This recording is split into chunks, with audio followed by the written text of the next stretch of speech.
Stocks finishing sharply lower, the Nasdaq down more than 3%. But in the middle of all this selling, there is a growing wave of insider buying going on.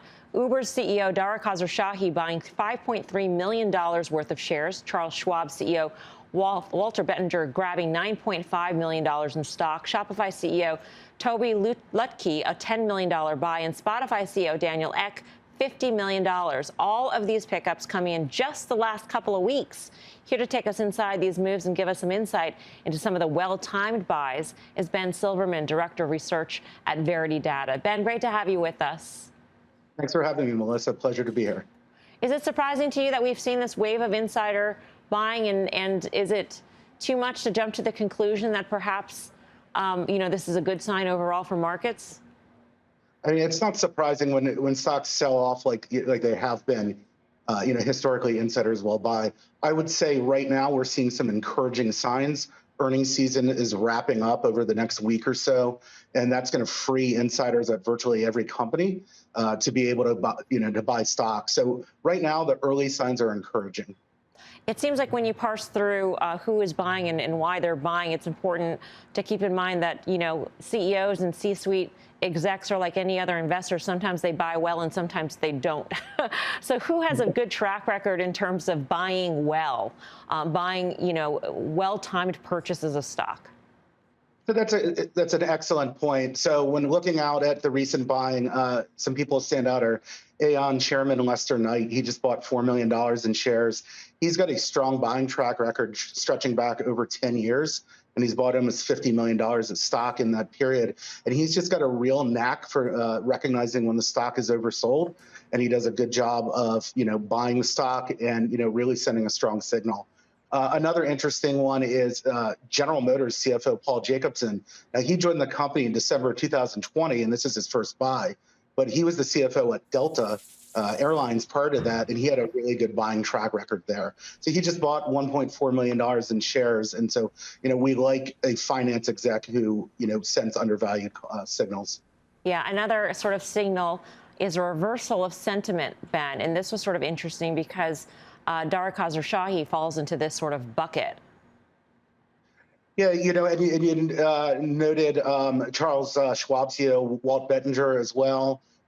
Even Toby Lutke at Shopify. Now, I will say a $10 million buy is a great buy, but people should be aware that he sold $150 million in shares during the back half of last year.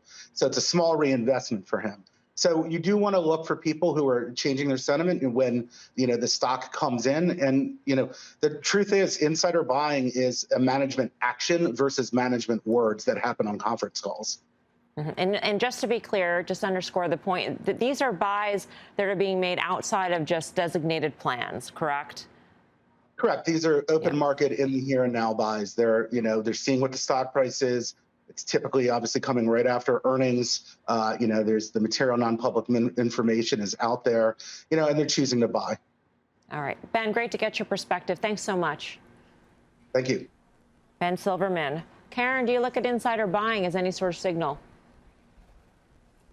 I do. I mean, I remember very well when Jamie Dimon bought, I think it was almost $50 million worth of JP Morgan, and that was the bottom. It's not like I remember everything Jamie Dimon does, but that very much turned the sentiment here. To me, that Spotify, the $50 million, that's a big buy. That's worth looking at. Yeah. Any of those companies, Steve Grosso, pique your interest? Well, when you look at it, I think you nailed it. Do they have a track record? A, and B, when you look at Spotify, it's down 76% year to date. Uber is down 46% year to date. So I wouldn't be peaked on either of these. I do think it's odd that Lyft is trading right at the pandemic low. Uber is still trading above that.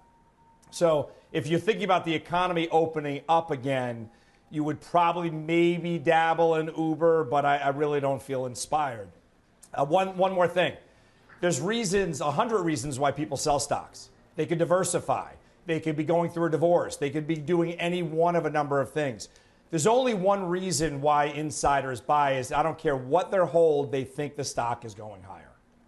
Yeah, and so, to follow on what Steve was saying, in Uber, you think about what just happened. They released some relatively bad news, right? And Uber's trading back to basically pandemic or pre-pandemic levels. And so you've got a CEO there that basically put up $5 million and said, you know what, I'm going to turn these things around and I'm putting my money where my mouth is. So in and of itself, it's not enough to get me to buy, but it's a great signal from the Uber. All right. Alphabet shares sitting at lows for the year, down more than 21% as they kicked off their annual developers conference today. Deirdre Bosa had a chance to sit down with the CEO, Sundar Pichai, for an exclusive interview a short time ago. Debo joins us now with a taste of what was said. Debo. So, Melissa, as we were sitting down, we were both watching the market close, the Nasdaq down another 3%. So I asked Sundar Pichai, how vulnerable is Alphabet to more selling pressures, to a potential recession? He said that, like everyone, he's watching. It's uncertain right now, but he said he's not going to scale back investments. They're going to remain nimble. Have a listen. So we are continuing to invest, but, we'll obviously, given the uncertainty, pay close attention to it. And to the extent, as a company, we need to do something differently, like we've always done. We do this responsibly. I did ask about specific plans. Alphabet is planning to hire 12,000 more employees this year. It's also spending nearly $10 billion on infrastructure for that hybrid work strategy. So I asked him, too, what made him different? What made him more confident than other tech companies right now, like Meta, that is scaling back their hiring plans, whether that be a freeze or maybe some other companies that are looking at layoffs. And he really said it came down to diversification. Of course, advertising is still and search is still Alphabet's main business. But we did talk about a whole lot of other things like YouTube, like self-driving, like cloud. And we're going to talk about all of that and get to it all on Tech Check tomorrow morning, Melissa. That's a tease, Debo. I was going to say, what did he say about YouTube? What did he say about all these things? All right, we'll tune in tomorrow. Yeah, tune in. Deirdre Bosa with Sundar Pichai shortly ago. Tim Seymour, you own it. Stock's been terrible. Yes, I do. So what do you do here? It was an outperformer today.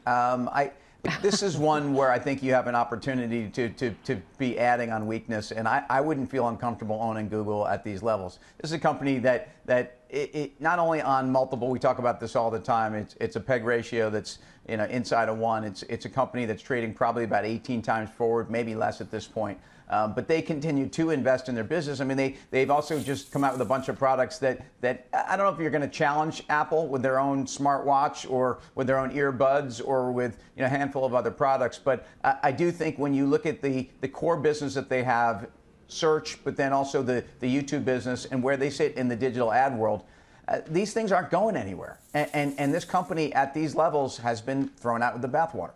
They're not going anywhere in the sense that they're not going away, but in terms of advertising these days, I mean, yes, search is great because of the leverage it has to travel at this moment in time, Karen, but the overall ad spending picture, are you concerned about that in this market? Mm-hmm. It wouldn't be surprising, right, if the economy really took a turn for the worse if their advertising revenue went down. But I think that the balance sheet, the moat that they have, the valuation that it's trading at. Remember also they're doing a $70 billion buyback, which would be nice support for the stock. So just like Tim said, I was looking to buy it actually right at the close today. So I'll probably do that tomorrow morning. Could it trade down? Of course. Everything could trade down. But I feel like in terms of risk reward, this is one where I definitely feel much safer than a high-flying multiple that's come in a lot, but is still a relatively high multiple.